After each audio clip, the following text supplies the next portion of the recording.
Okay, so hopefully by now you've taken the time to work your way through the article that I pointed you to, the 2021 article by Chen. And yeah, so let's get ourselves stuck in and just explore some of the key things to look at for in that. So,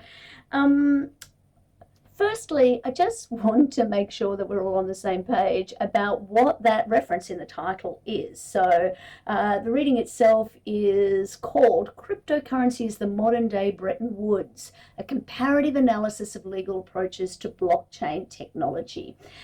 So if we're going to talk about or how or why cryptocurrency could be the modern Bretton Woods, we need to know what Bretton Woods is, right? So Bretton Woods is a place where a conference was held, but usually when we use those words, we're referring to the international monetary and financial system that was established at a conference that was held at Bretton Woods in New Hampshire in the USA back in 1944. Now, does that date ring a bell to you? It might, because it basically followed on from the Second World War.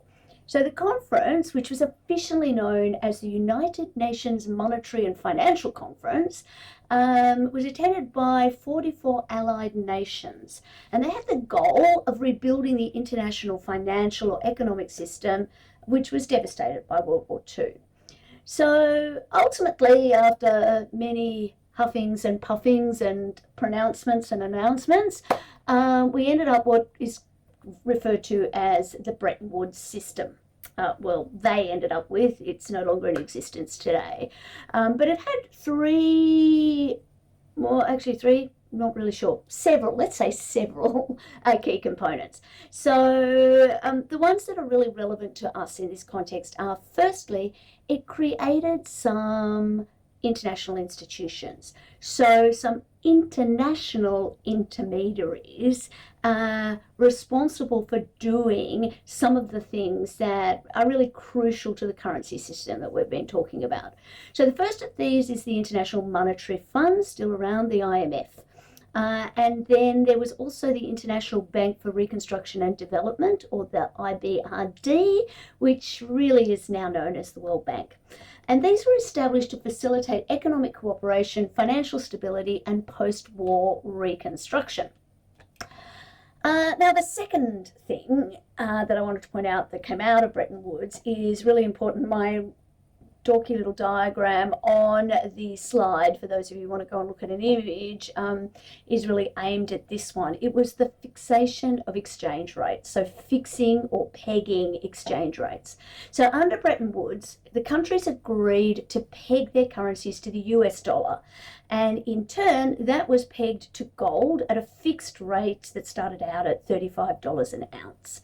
It was intended to create a stable environment for international trade and investment by reducing currency fluctuations. And so I probably could have put the Australian dollar on that guide as well, or on that diagram as well, although just to kind of make it a little bit more complicated, for a long time the Australian dollar was pegged to the pound, and the pound was pegged to the US dollar, which was then pegged to a fixed rate of gold. The third important thing that came out of Bretton Woods, my memory was right, I had 3 points I wanted to make. The third is capital controls. So to maintain those fixed exchange rates and prevent speculative attacks on currencies, the countries, the 44 allied countries involved at Bretton Woods, implemented a range of restrictions on the movement of capital across borders. So Bretton Woods was successful, ultimately, the system was successful in promoting global economic recovery and stability in the post-war period. By the time we got to the 1960s, the early 70s, this system faced increasing pressures due to a range of factors. For example, the US trade deficit, inflation, the declining value of gold. In 1971, President Richard Nixon suspended the convertibility of the US dollars into gold, which effectively ended the fixed rate exchange rate system and marked the beginning of the era of floating exchange rates that persist today. So Australia floated its currency back in 1983. So quite a long time after many other countries did. And ultimately, when you see that guy on the news, for me it's Alan Kohler on the ABC, talking about exchange rates, we tend to compare with the US dollar, which may well be historical, because we sort of think about what the value is compared to US dollars. But these days with floating currencies, it is actually quite possible for the rates to move around. And so it's just as valid for us to compare the Australian dollar to the yuan, or which is the Chinese currency, or to the euro, or to the British pound, or I don't know, to the peso is somewhere in South America. So the original Bretton Woods system doesn't exist anymore, but its legacy can be seen in ongoing roles of the IMF and the World Bank in the global economic governance, as well as in ongoing discussions about international monetary reform and coordination. So essentially, Chen is asking us this question: is it possible that cryptocurrencies could essentially self-regulate, but to have an effect very similar to what Bretton Woods system did? And I think it's a really interesting question, and one that I'm really interested in what you think of what the answer is. So here, it's one of the recommendations that I made to you when talking about critiquing is to think about how you're going to structure your own writing. So see what you can learn from the structure of the writing that you read as well. So in this particular piece, the structure of Chen's article is really set up in the introduction. When you read the introduction, it's really clear where this paper is going to go. And roughly speaking, we can it has significantly more parts, as you know, but we can break it up into these three parts. There's a historical overview. Then there is an evaluation of the effectiveness of cryptocurrency as an adjustable pegging system, so a Bretton Woods type system. And then ultimately it leads to a conclusion advocating for the creation of a regulatory body blending both the soft law and traditional international conferences approach, and really putting that out there for others to think about for the use of cryptocurrencies in this way. Embedded in the article, he also undertakes a comparative analysis. And there are some really interesting things that are dealt with in this paper. He looks at the international responses to security concerns. He uses the Swiss AML and CTF legislative regime. So AML is anti-money laundering, CTF is counter-terrorism financing, and looking at ways that the Swiss have applied those rules to cryptocurrency. But the really deep dive is a comparative analysis of the US and Chinese approaches to the regulation of cryptocurrency. And it uses a case study, actually a couple of them. I've mentioned OneCoin on the slide, but also looks at Facebook or Meta's attempt to create a cryptocurrency. I think a really important point that the paper makes is that technology expands and evolves, and lawmakers need to consider that expansion and evolution and pay attention or consider the dangers of over-regulation. He refers to the Trump presidency and basically talks about how the most recent Republican government in the US, so this is a 2021 paper, so it's it would have been written prior to Biden becoming president and the Democrats taking over. He talks about the way that Trump has kind of gone back to a Reagan-like era and refers to the trade wars between China and the US, which are ongoing, as we know, as having parallels to the Cold War. He points out that China has taken a more stringent and restrictive position towards cryptocurrencies than the US has, despite taking a huge interest in blockchain technology, and a lot of the research that's being done about blockchain technology and its uses is being done in China now. He refers to China's 13th five-year plan on national economic and social development, which calls for an increased exploration and advancement into blockchain technology, but at the same time views cryptocurrencies as a source of potential financial and social instability. I think it's really interesting, as Chen points out, that China has been receptive towards blockchain technologies, but reserved about the use of cryptocurrency by its citizens. And so there have been some immediate consequences of that, including making certain cryptocurrency activities illegal in the People's Republic of China. What else am I going to say here? Look, we'll continue on to this. As you're looking at the article, you will see how there is this kind of linkage between a desire to understand more and to develop blockchain, sitting alongside a hesitance to allow cryptocurrency. But there's a kind of dissonance there, because China is really the first nation state to really pursue the idea of a state-issued cryptocurrency. Now, it's not the only one to consider it, but it certainly was the most major power to really advance on that so far. Now, I mentioned the case study. I thought that was something that I might give you a little bit more background as well. For those of you looking on the slides, you'll see there's a QR code there, or a link to a really interesting BBC podcast. Look, it's too long to include it as a required reading, but for those of you who like a bit of true crime in your podcasts, you might enjoy it a great deal. So basically, it's about the OneCoin debacle, and the lady whose face you can see on the screen is, would you believe it, one of the FBI's 20 most wanted characters. I think last time I looked, she was still in the top 10 even.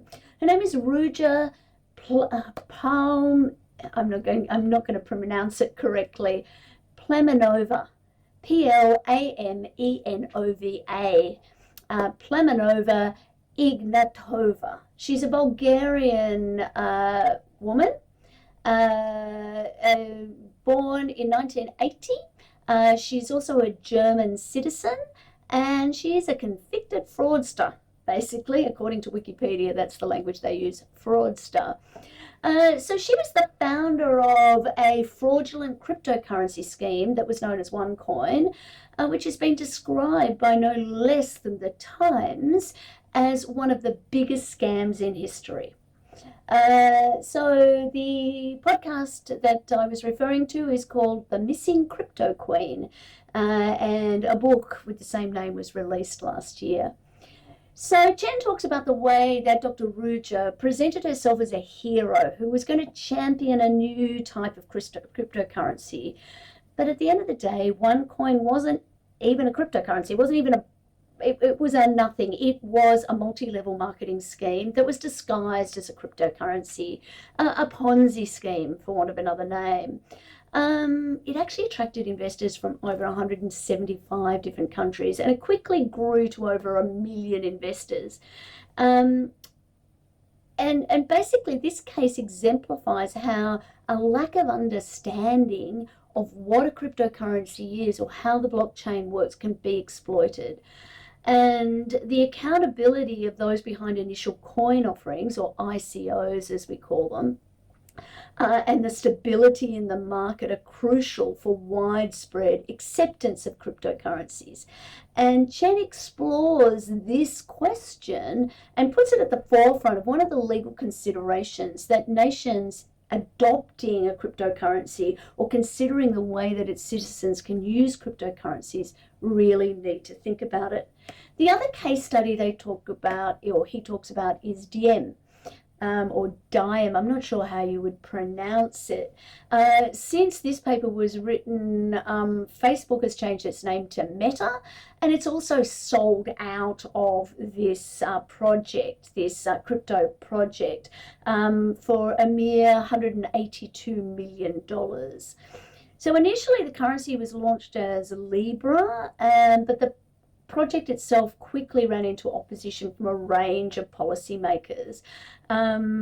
It or the association or the club effectively that Meta was funding in order to develop this cryptocurrency ultimately saw that it was from its discussions with federal regulators that they just couldn't move ahead.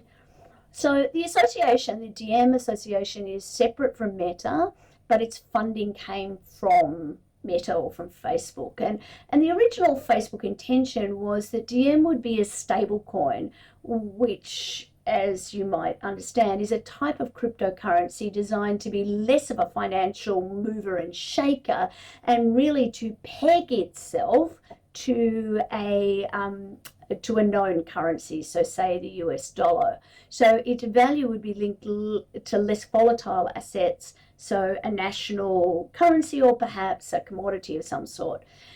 But essentially it was seen as being an alternative money, and that it was to be used with inside the Facebook or the Meta infrastructure, which, remember, includes things like WhatsApp and Instagram as well, kind of creating a virtual nation, for want of a better term, with its own publishing, its own information sharing, and its own currency.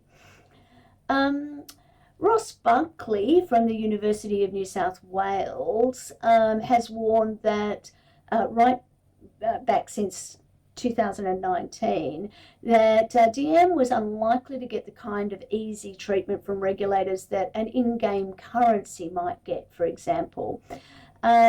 He, together with some other colleagues, argued that the currency was, and I quote here, an ultimate example of something that is highly likely to move from too small to care to too big to fail in a very short period of time. And as a consequence, regulators and politicians did put Diem under the microscope. The former head of crypto at Facebook, David Marcus, has said on Twitter, mind you, that he thought that the idea might fare better if it had a more acceptable promoter than essentially a publishing and personal information powerhouse like Meta. I think this is a really interesting case study for Chen to use, and because we can explore the way that the assumption that currencies are the purview of a nation can be totally overthrown. You don't need to be a nation to create a currency if a cryptocurrency is the type of currency that you're looking for. And that of itself brings out a whole heap of questions about, well, how do you regulate something that doesn't belong to a jurisdiction? And what underlying assumptions about regulation do we need to do, or to make, I should say? The next part of the paper that I wanted to point out to you is, I think it's really interesting that the way that Chen compares and contrasts the US and the Chinese approaches, up until the time that paper was written anyway, to the regulation and the uses of cryptocurrencies. On the slide, for those of you who are interested, I have added an extra column. I've just bulleted out some of the key similarities and differences for the US and for China, and I've added Australia along the way. But let's start with the US. So in the US, the approach to regulating cryptocurrencies has been pretty fragmented. There have been multiple regulatory agencies overseeing different aspects of the industry. So the SEC, or the Securities and Exchange Commission, considers some cryptocurrencies and initial coin offerings to be securities for the purpose of US law, which means that they're subject to federal securities regulations, the equivalent of the company's law or corporation's law. The Commodities Future Trading Commission separately sees cryptocurrencies like Bitcoin as being commodities, meaning that futures and derivatives trading involving cryptocurrencies are, according to the CFTC, subject to CFTC regulation. Thirdly, the Internal Revenue Service, the IRS, or the US equivalent of the tax office, the ATO, the IRS treats cryptocurrencies as property for tax purposes, which means transactions involving cryptocurrencies are going to be subject to capital gains tax, pretty similar to what happens in Australia now. From a crime perspective, the Financial Crimes Enforcement Network, or FinCEN, it's responsible for anti-money laundering, so AML, and Know Your Customer, KYC regulations, applies those laws to cryptocurrency exchanges and any other businesses that deal with cryptocurrencies. So the approach, Chen says, generally allows for innovation within the cryptocurrency space while applying existing regulatory frameworks to mitigate risks like fraud, market manipulation, money laundering, etc. But it's still quite a fragmented approach, and depending on what kind of legal consideration you're addressing, you might need to think about a cryptocurrency differently. The Chinese approach, in comparison, has been more restrictive towards cryptocurrencies compared to the US. There are some key regulations that we need to explore. So since 2017, China has banned cryptocurrency exchanges and trading platforms, effectively shutting down a domestic cryptocurrency market. Initial coin offerings are also banned, and they're considered to be illegal fundraising activities. They've also cracked down on mining. In 2021, China intensified this crackdown, actually, ordering miners in various provinces to cease operations. The move was aimed at reducing energy consumption and financial risks associated with cryptocurrency. So they're looking at it from an environment point of view, possibly quite a limited one, but an environment point of view, as well as a financial risk question. At the same time, the People's Bank of China, PBOC, the People's Bank of China, has been developing a central bank digital currency. So if you're looking for more information about central bank digital currencies, use the acronym CBDCs.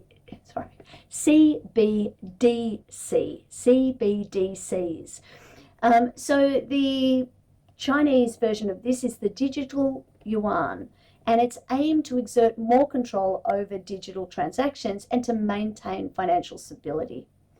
So Chen basically has identified differences and similarities between the US approach to cryptocurrency, saying that the US approach is more fragmented, but also more accommodating of innovation within the sector, where China has taken a more restrictive stance, aiming to maintain control over the financial system and to reduce associated risks.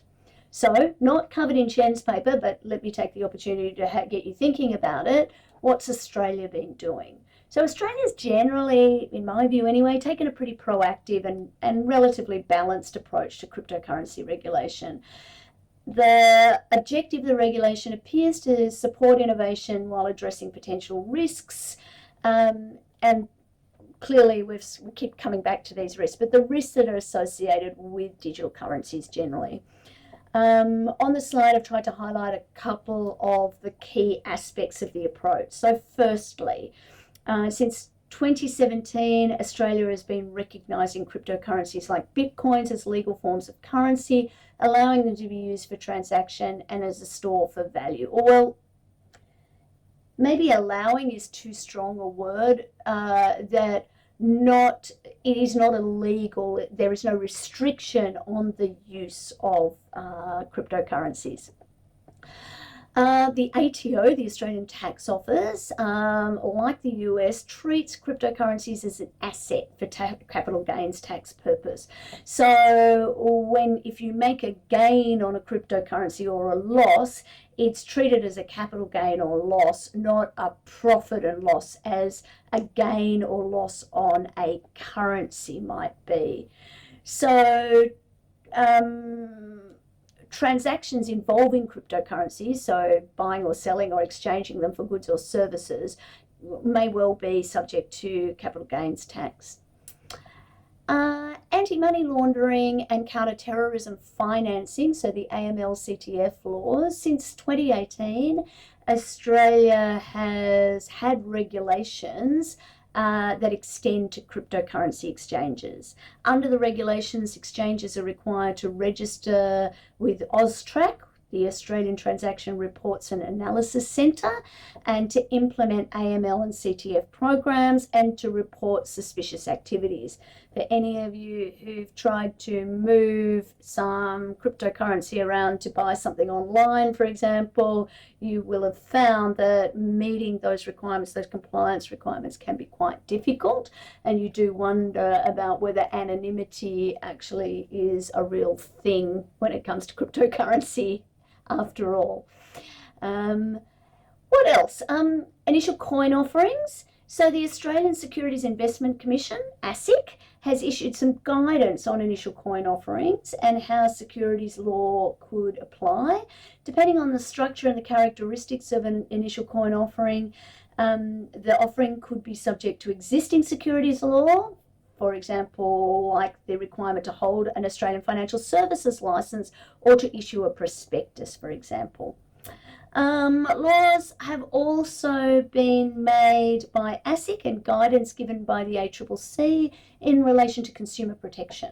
So Australian regulators have taken steps to protect consumers in the cryptocurrency space, and ASIC has been warning investors about potential risks associated with ICOs, particularly in the fallout from scams like OneCoin.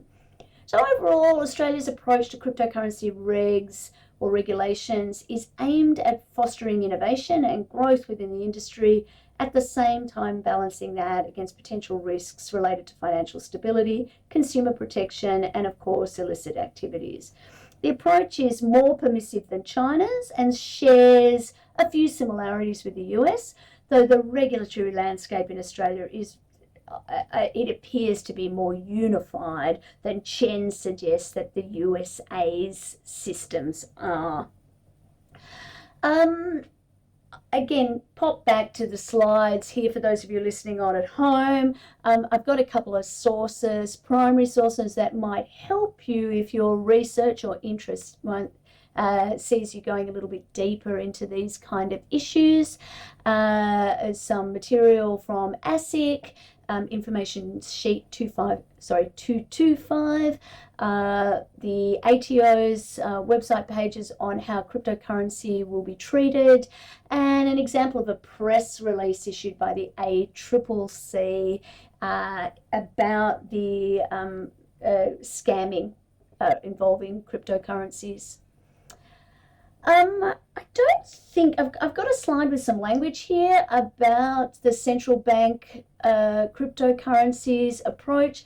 Really the thing I wanted to point out there is it's worth having a look if you're interested, and it would help in really doing a critique of Chen's paper to think about what's happening in Australia. Have a look at the DFCRC's white paper that was released in September 2022, which is really looking at a range of questions relevant to the use of a central cryptocurrency, a state-issued cryptocurrency, or a central bank digital currency is probably the language I've suggested you use earlier, the CBDC in Australia. Now, that research project is ongoing and more information is being released all the time.